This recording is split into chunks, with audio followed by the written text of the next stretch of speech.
I'll have you pick that up and do the clap. Yeah. Oh, isn't that exciting? Yeah. This, okay, Yep. all right. On your mark, get set. And action. Perfect. My name is Jeanne Hayes. I'm 82. I live in a senior residential community. 3 words to describe yourself. I'm comfortable and curious and humor. All right, what do you do? I read. I love to read, and I want to read even more. Reading is a good way to pass time, but it really is a good way to keep my brain moving and learning and getting new ideas. I'm active here in the community. I'm on the board, which sounds very impressive, but we all know that nobody wants to be on the board. So if you're willing, you get the job. I try to do things in the community here, like once a month we have a birthday party for everybody who has a birthday that month. And which just means you go to the community center and have a piece of cake.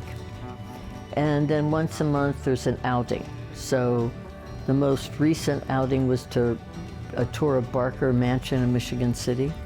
I hadn't been there for 30-some years, so I was curious. I went.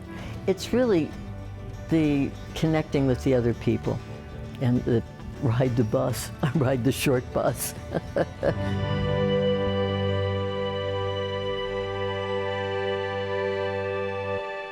I like your answer to that question. I know a lot of people, when asked what they do, they would answer their profession. But I'm 82. I did not, as my son once said to his friends, my mom's in school because she didn't go when she was supposed to. So after high school, I did not go on to college. I went to a business school.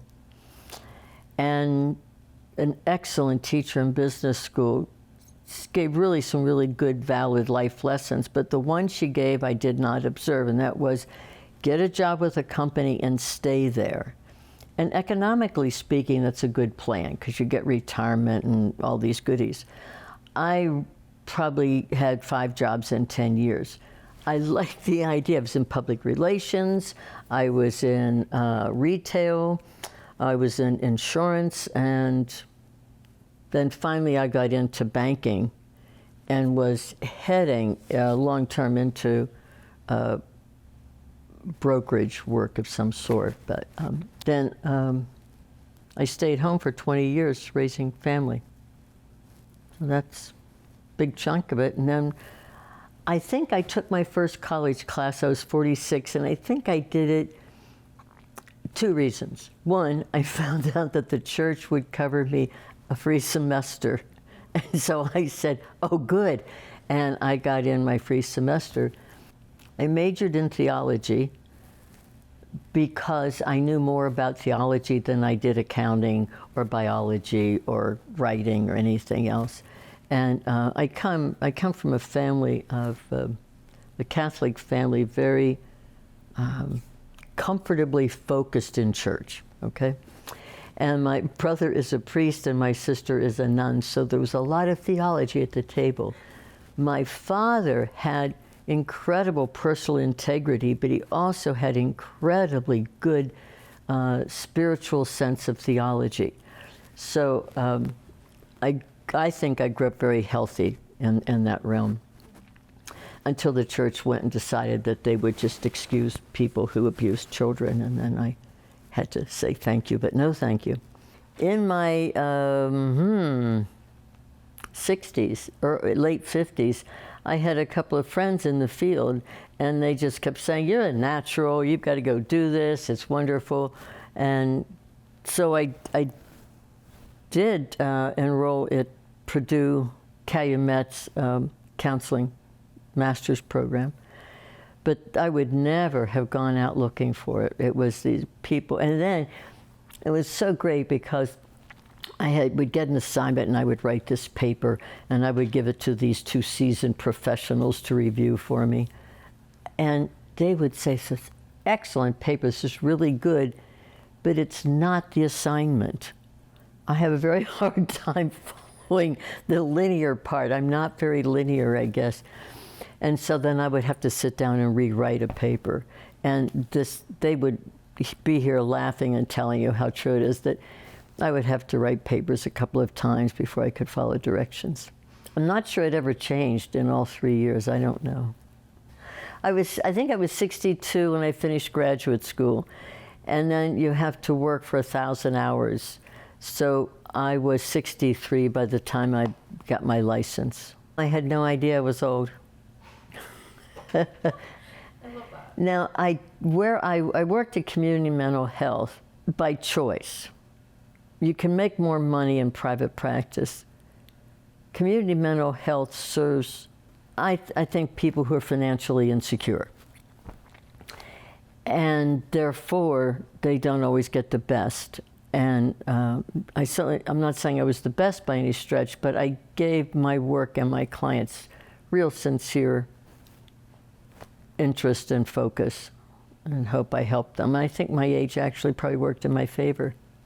For the most part, I specialized in treating clients with addictions and families with addiction issues.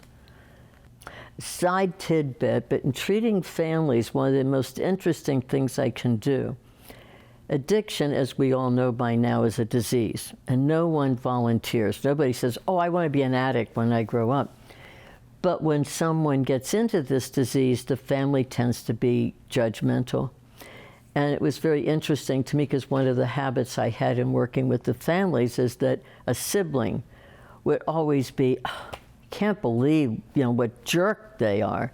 And I would say, what would it have been like if you had been the one in the family with that disease?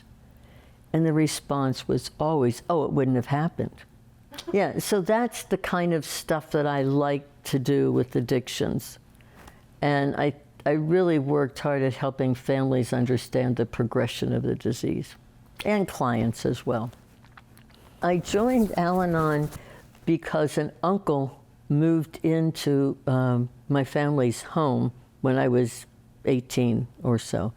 His wife had died of alcoholism, and he would eventually die from alcoholism. So that was my mother's family. On my father's family, there were several uncles that definitely were alcoholic. He was the 16th of 18 kids, so to say several is not a big deal.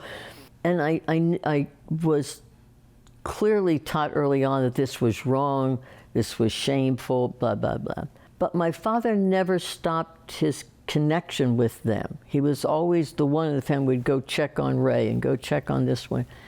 So when my uncle moved in, my mother was overwhelmed. I got the idea that she needed to learn about it, so I took her to Al-Anon meetings. That was my introduction to Al-Anon. And then I have other family members that moved into that disease.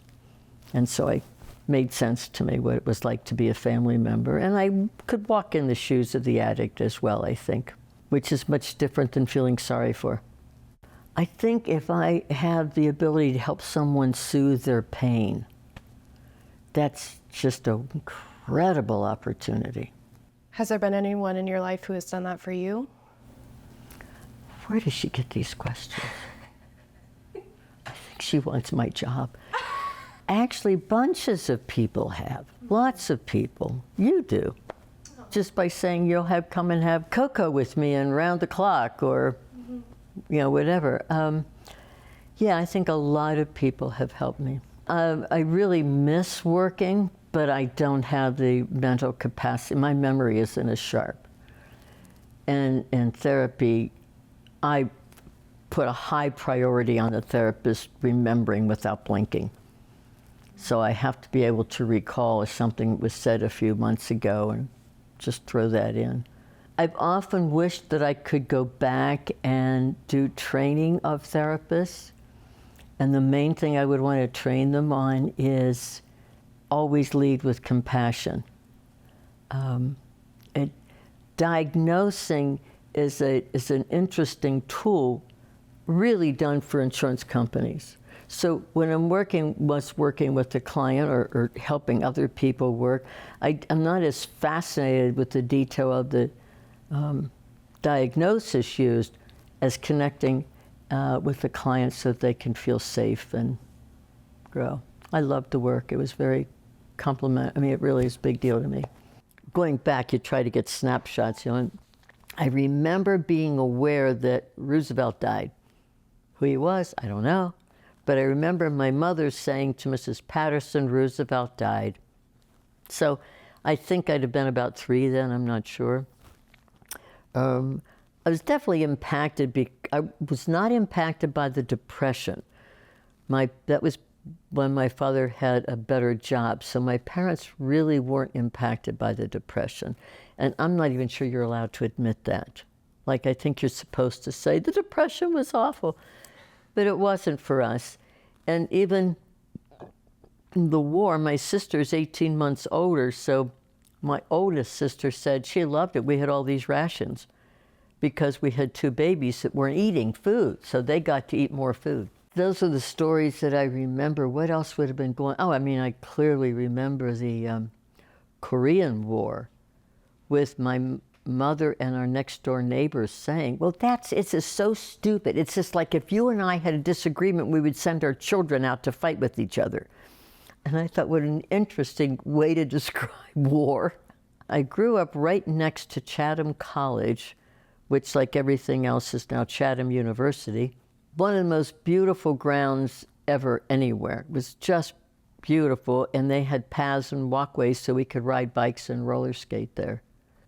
I think that gave me a strong sense of liking the outside, the beauty of trees and shrubs and flowers and things. They had opera summer theater there every summer. There was the Pittsburgh Opera Workshop, I guess. And I grew up listening to people learning their parts for the theater. And then in August, they would do a weekend of opera. So people paid to come and hear the opera. We kids would sit on the hillside in the orchard on a blanket and bring popcorn and listen to the opera. So I think, and I do love opera to this day. Do I know it? No, but I love the sound of it. I was very happy. I have lots of memories of just wandering around a neighborhood by myself. I could do that. We had lots of kids in the neighborhood. So, you know, like there was, in the summer we played mushball, which is a large softball. Strong neighborhood, strong social connections with kids, very bonded. I didn't have a grandmother. Really, the grandmother who was alive when I was born developed Alzheimer's. So the ability to connect was very minimal, though I would ride on my bicycle to the nursing home and go visit her. So Wally, my adopted grandmother, is the opera lover. She was an avid reader. And the only thing in her life she was an incredible seamstress. That's how she made a living. Not making clothes, but coming to your house and doing all the repairs. She called me her playgirl. She was German. Hast du nie my playgirl? Where are you? Yeah, she was probably my role model, for sure. And another role model was Mrs. Duff. She lived up the street, and I played with her sons. She was an avid reader. And I was intrigued that she would read while she cooked, like there would be a book in the kitchen always. I must have been 40 before I realized it was her recipe. I think she's reading novels. Oh, wait, my father, he served in World War I. And after that, he would have been discharged probably 1919. And I'm going to guess by 1922, 23, he and a group of fellows decide to go on a weekend retreat. And that retreat with those men continued for 50 years. So I credit the retreat house that he went to, their particular religious philosophy must have been very, very healthy. We never had much money. You know, we had 5 kids and it was the war. And he had been vice president of an insurance company. And then when I was like 5 or 6, the company closed. So he was out of work. So my older sibs, 2 of them especially, grew up very financially comfortable. and I did not. Did it bother me? No. But just looking back historically, I can see the difference. So I think that his generosity had to be more limited in my lifetime.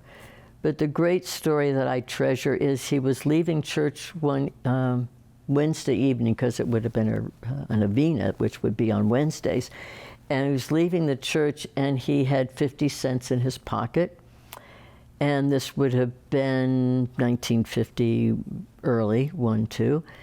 And he put the 50 cents in the poor box, because he said, what's 50 cents? Can't feed 7 people on 50 cents. And he gets home. He's home about 10 minutes, and the doorbell rings, and it's some man he hadn't seen for ages that owed him a couple $100. That sums up my father's integrity and all. But first of all, the fact that he would be willing to lend someone that much money without a due date, and then this person just appears when we really needed it. And that he would get a kick out of it. You know, he wouldn't, yay, he would just like, wasn't that neat? It bothered me that he did not build in what should have easily been business success. He wasn't after making a lot of money. And it was I remember as a teenager, it's kind of frustrating, like, well, Dad, if you'd take your office out of downtown and put it here, you'd have all these, and he never went after clients. For example, the Catholic Church, he could have gotten their insurance. He would have. He was well known, he was well liked, you know, bishop come for lunch. But at that same time the bishop came for lunch, the milkman came to the door, so he came to lunch too, at our dining room. So yeah, I don't know, just really healthy values in that house, very healthy. Do you ever feel like he prioritized his morality over you? No. So he had priorities and you knew you were at the top? No. Oh, okay. That's interesting. No, he would never have used the phrase family first. That's a great line. I'm going to have to ask my one sister, I'll ask her. Did you ever feel that although she was his favorite, you know how families aren't supposed to have favorites? It's like she was his favorite. We didn't mind. It was their personalities that blended. Had nothing to do with she was better than everybody else. That was irrelevant. My oldest brother said a couple of years ago in a conversation, he said, well, Dad had incredible integrity and we each have carried it. And so that's, you know, how does he have integrity? I haven't a clue. The 16th child in a family. How does he have anything? I don't know. His family were good people. He had more sisters and brothers, and I knew the aunts better. I never got to have the good intellectual conversations with any of them that I wish I had. I'm the 42nd grandchild, so there was a lot that went on ahead of me, yeah. Oldest to youngest. My oldest sister is 10 years older. We are very different. She raised 5 children within 6 years and kept very busy. She rarely worked outside the home. I love her children. She's got her daughters especially. Well, she has 5 children in the same order that we did. Girl, boy, boy, girl, girl. Isn't that interesting? So that's the oldest gal. She had maybe 1 or 2 years of college. And as soon as she was 21, she was married. Then the next brother in line, the oldest brother, he and I are probably, I like to think, the most alike. He was Dewey Paul and highly respected as an adult. He is a brother, like I remember him teaching me how to vacuum. Yeah, now, so he's 8 years older. So I'm 8 and he's 16, is that right? Yeah. So he's saying, well, you have to go over each spot 3 times. Well, I'll bet nobody else ever learned that. That's what he taught me, and I often did that. Not always, but often. He taught me how to wash the bathtub. And it would be on a Saturday because the parents would go to the grocery store and we would all stay home. He left, of course, for college, so I would have been 10. Spanish majors, French minor. His wife did the opposite. They were terrific. They lived far. They lived in New Jersey. I lived out here in Pittsburgh or here, and my children were kept me busy, and I didn't have the sense of freedom to go off and visit them like I wish as families we could have been closer. And then my brother Don, he was probably the kind of kid that in the classroom would do this. Oh, did you trip? I'm sorry. And he would just laugh and think it was very funny. And he was sent away from the dinner table at least once a week, I'm sure. But then what would he do? He would go upstairs and get mad and take all his clothes out of the dresser and throw them on the floor and then fold them neatly and put them back in. He wouldn't have gotten in trouble about it that big. I mean, nobody lived in fear of getting in trouble. He was socially successful more so than academically. And then when he wanted to go into the seminary, and he discovered he had a heart murmur. So he went to a local seminary instead, and I think he really grew up there. His roommate happened to be a student, a good student, and taught him how to study. So that's him. My sister Mary, she had, but as I said, 18 months older, she had the gall to get a 5 on a 4-point scale in high school. The audacity. The audacity, yes, definitely. It just makes me mad. I was a very poor student, and I should not have been. But grades weren't important in our house. So, yeah, I grew up thinking I was not very smart, and I am. My humorous touch is my children are very good looking because I picked a good looking father. If you can't get money, get good looks. He was a kind man. He's an honest man. He has attention deficit disorder without hyperactivity. We met through my sister. She introduced us on a blind date, went to a hockey game. And what made you fall in love with him? A kiss. I think that's a good start, yeah. It wasn't a great start, it turned out, but it was a good start. Yeah, one of the things with attention deficit is that you can either totally focus or you can't focus.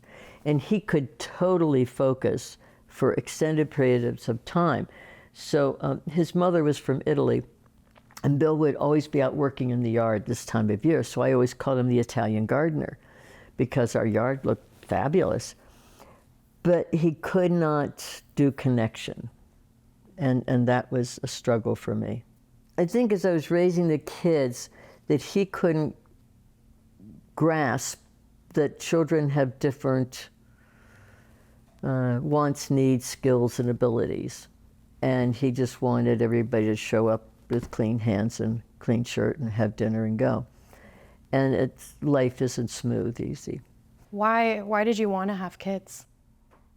Why not? I mean, yeah, I don't know that I ever sat around thinking, I know I did not sit around thinking, oh, I can't wait to have a baby. Oh, well, my first child, I mean, I was 28, I had twins. It's very hard to enjoy it as much when you're double duty. And then my father was dying, and I took him to the doctors, and he had cancer, and the oncologist was talking in terms of years. And I came home and I said to Bill, I can't imagine my parents being able to cope with this for 3 years or so. So we decided to move, put the house on the market, did everything we needed to move, and he died in 3 weeks. So he died before I got there. And the gift of God is that I never remembered that oncologist's name. It was a specialist, because I was really pissed off. He had to know. But we moved to a neighborhood that I was much more at home in. So in the long run, it probably was a good move. But the frustration was, I think if I had stayed home with my babies on my own, life would have been better for the kids than it was that I went to my mother. Can you tell me about each of your children? Oh yeah, the kids are great. They're very, very different, each of them. So I would start with the oldest, but that has to be Philip because he's 3 minutes older than his twin sister, a statement he wants everyone to always know. Philip is smart, very, very smart. He has the engineer's mind. He did fine in high school. He didn't like to do homework. I mean, he just didn't do homework is what it amounted to. And he had a calculus teacher who told me, he said, well, you know, he won't be able to take calculus 2. I'm like, well, I don't even know what calculus is. So I'm saying, well, you know, what's that? He said, well, this is his homework and he doesn't show his work. He just has the answers. And I said, he copied them maybe. He said, no, this is the answer you get when you do it in your head. Well, if you're taking calculus, it's the end of the year and you're doing it in your head. I mean, I'm counting my fingers. So he couldn't take calculus 2. I'm sure it didn't crush him at all. And then when it came to going to college, U.S. News and World Report named Ball State as the best college, best party school in the country. Why would you go to Purdue? So he went to Ball State. He didn't last 4 years. I think he might have gotten a year, 2 years in maybe. And so he had to get a job, and he's a smart boy. He went into cooking because you got to eat. And if you're a cook, you can eat someone else's food. They're paying for it, so you only have to now worry about shelter. And he ended up becoming a chef with Hilton for a good few years. And now he's finally into being a machinist. Combustible engines, do you know those terms at all? Neither do I, but I think that's what the company he works for sells them, and he maintains them. Wow. And I think they're like big guys. And he has a daughter, Lucy, who is very sweet. And they live in Vancouver, actually, so I don't see them very often. Megan is kind of a home person. I mean, she loves to be here. The boys come too, but she's always lived closer. Graduated from IU with a art history. Okay. She said she wasn't weird enough to be an art major. Okay. So she was an art history. She joined a sorority, and I was not really wanting her to get into a sorority. And her father, who knew nothing about that, thought that was just fine. And then she said that she knew how to work me. She was good, still is. She said, but if I go to a party now, and I go with 3 friends, and they meet somebody, then I'm by myself. If I'm in a sorority, and I go to a party, there's going to be other people, and if anybody notices I'm in trouble, they're going to come and do something. And I thought that sounded pretty logical. That sounded pretty good. The sorority was the best thing that ever happened to Megan. I think it taught her good leadership skills. I think it taught her, expanded her social comfort. Yeah, of all things, I never thought I would be in favor of sororities, but I am. Oh, and Megan started dating Eric when she was a sophomore in high school. And they are still together. And I just think they're both wonderful people. Really good people. I feel close with Megan. I feel I can trust her with what I need.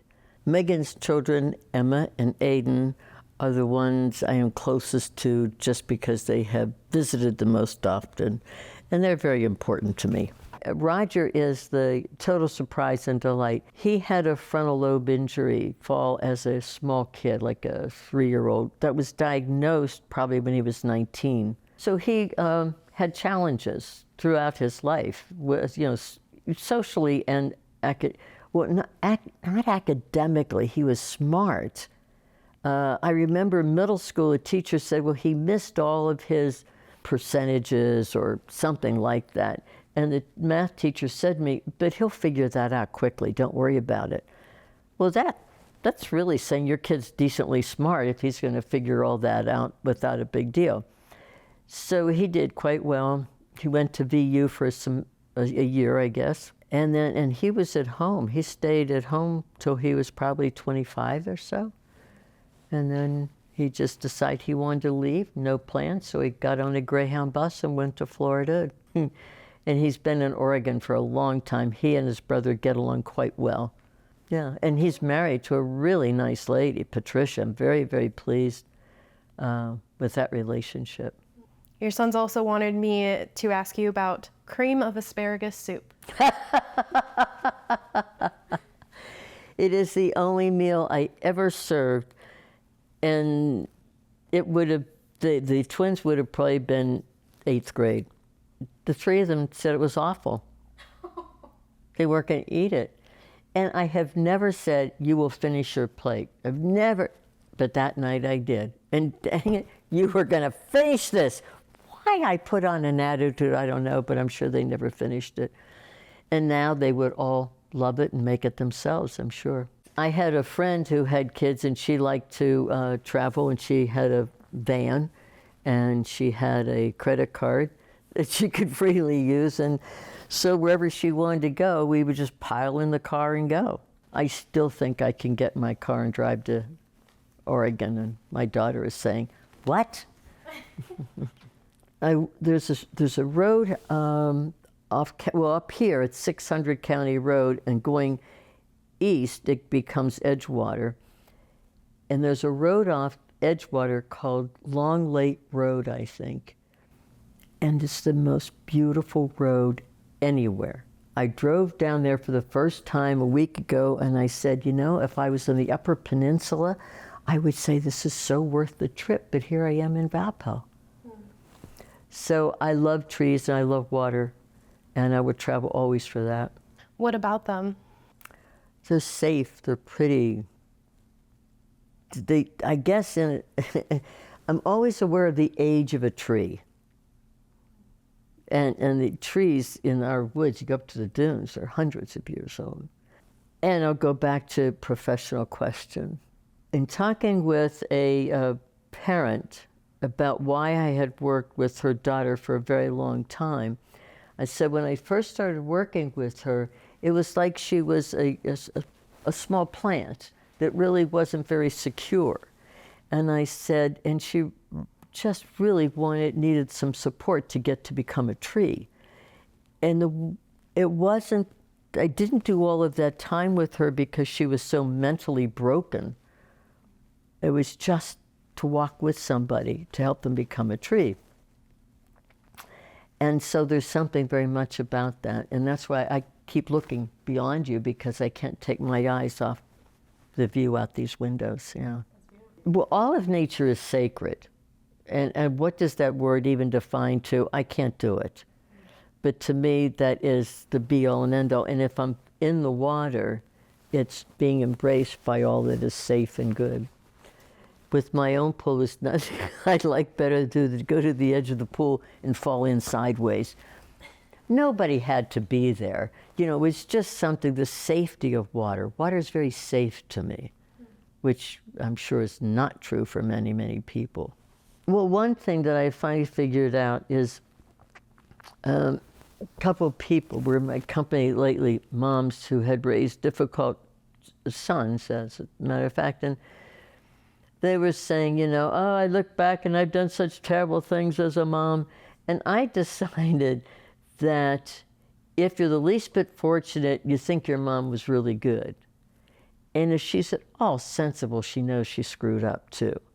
But if you can get, with my kids, that's my hope, is that yes, I screwed up. I know what they are. Thank God I don't know as many as they know. But apparently it's okay. They enjoy my company. What more could I ask? So I have learned what you think of me is none of my business. And just in case you need any digression, that simply means if you think I am God's gift to the world, it will not benefit me to know that. And if you think I'm the scum of the earth, it won't benefit me to know that. So I try to not worry about impressing or how I come across to other people. And the other big thing is acceptance. I think most of our pain comes from the refusal to accept, the false sense that we can control something that isn't us. I mean, I think I can control myself up, to various points, but I sure know I can't control you. Acceptance of other people, no matter what, has to be always a work in progress. I think personal growth isn't, it's not like you get a degree or you pass 8th grade and go to high school. It's just life is always going to be one challenge in a way after another. I don't have fear. Boy, that sentence stops me cold. So I'm just going to kind of leave it there. I mean, there are a couple of things that I'm very afraid of big losses. Obviously with my kids, I'm petrified of that. I'm very frightened about the loss of democracy, but I don't have the panic that many people have. So many of my friends are saying, I'm so worried about my grandchildren. We all go through life. When I think about it, I've been really through World War II, Korean War, the Korean conflict, the Vietnam War, Afghanistan with my son-in-law with 7 deployments. So, I just think if that happens, we'll work through it somehow. Would I suffer personally? You're not going to come and get some old woman in Meridian Woods. My goodness, it's embarrassing how sheltered I am here. They asked me not long ago, somebody called and said, what about that tornado? I said, we don't allow them here. Valpo had all kinds of trees down. We didn't even have leaves on the ground hardly. One of the things that happens in aging, as you two are already starting to realize, is that there's enough challenges, positive and negative, that you just sit back and say, this is it. I'm in for the ride. I was just reading a paper in here, and it was my philosophy of life, not really, but sort of, and the instructor said, well, what about people who are really struggling? How do they deal with acceptance? And I thought to myself, I wouldn't answer you now any differently than I would have answered you 20 years ago. I just don't see the big difference. I think if I am physically, mentally, emotionally handicapped, I'm still going to respond to life around me as whatever. If I'm devastated, suicidal, or murderous, these are horrific feelings, but they really aren't mine.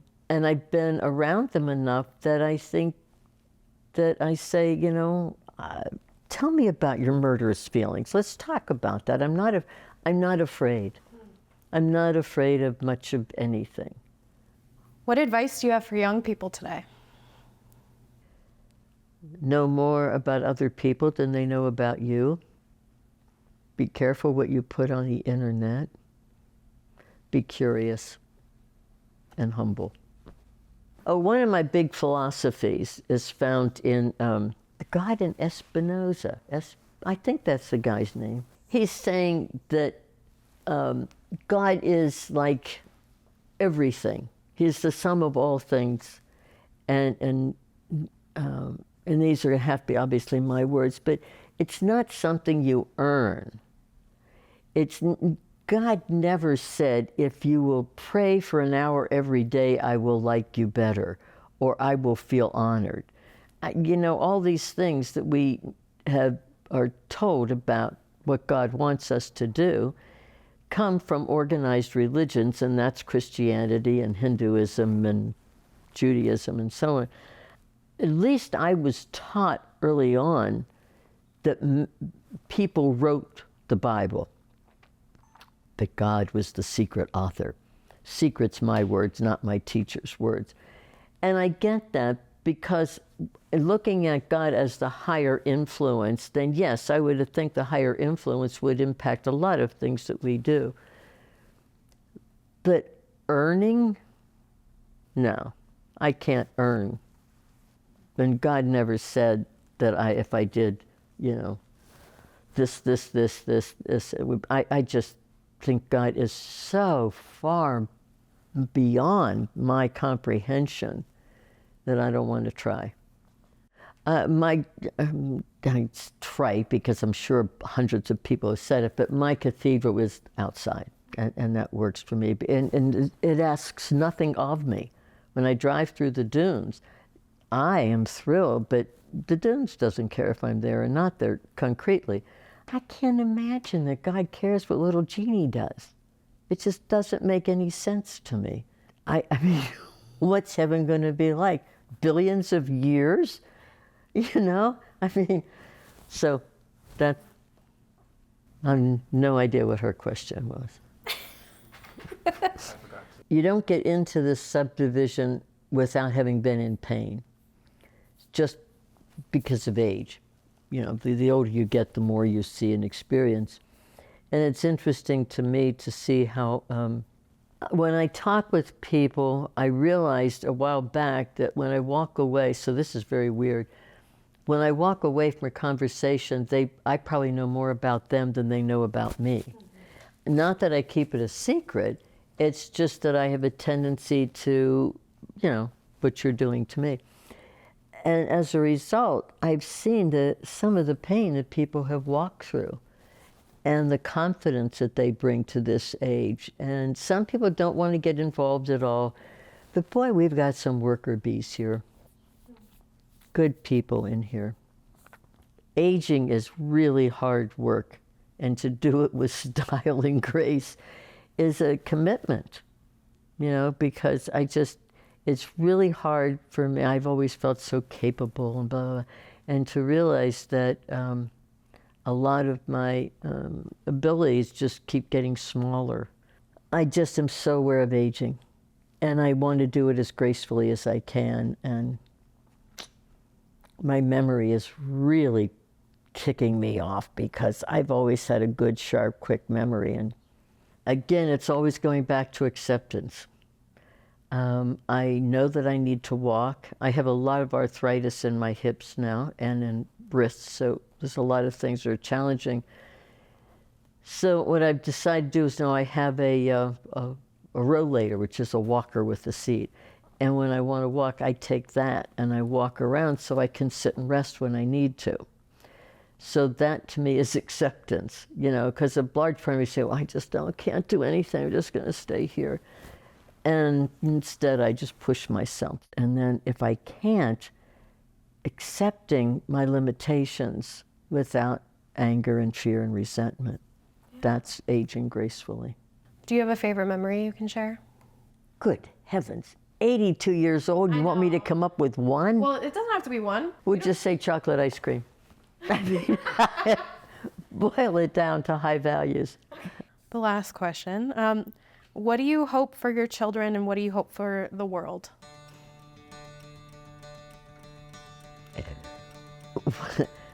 When my oldest brother was 4, the next brother was born, and the 4-year-old stood on the part of the crib and looked in and he said, Johnny, I hope you live as long as I have and have had the good life that I've had. Yeah, he did. I don't know. I'm not afraid of what negative things may happen with my children because I think that will, and my grandchildren. You know, I just think everybody gets their life and you just show up and live it. I don't have any grand scheme. And I was talking to their father a while back, and it was something about money, and they said, Bill, what are you saving your money for? And he said, well, my children. And they said, good, because I'm not. No, I'm skin knees and chocolate on my face, and the skin knees count out because I fall a lot, but whatever.